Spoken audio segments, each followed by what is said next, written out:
Check it out, boys. Lesson, pal. More questions about this EuroShield roofing here, Bubski, than a police interrogation, lads. This is EuroShield rubber roofing. It's a rubber shingle system. It's available in 2 different profiles of slate, 2 profiles of shake, class 4 impact rating. I'll show you how she runs, do a quick little layout for you. So people were asking, what's with the baby row, pal? You still eating Gerbers?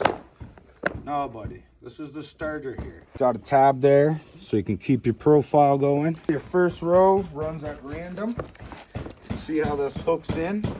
It's got a groove there that'll hook in. The shingle slides down into the lock. It's got these tabs that'll help you maintain your key lines when you button them. Your second row is going to start at 1. They provided our layout here. Row 1, 2, 3, 4, 5, and 6, boys. So now when we come in to lay row 1, we'll line that up to the 1. Get it seated, just like a passenger, pal. Now you would run that row out,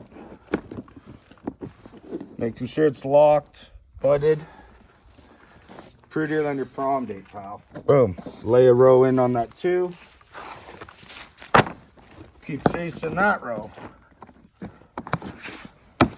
So there you have it, boys. Little example of how that lays out. Each shingle gets 6 nails. You can see that tell you right where to put them, pal. So if you can't hit that, and you're missing the nail slot, get off of my site, pal. Carry on.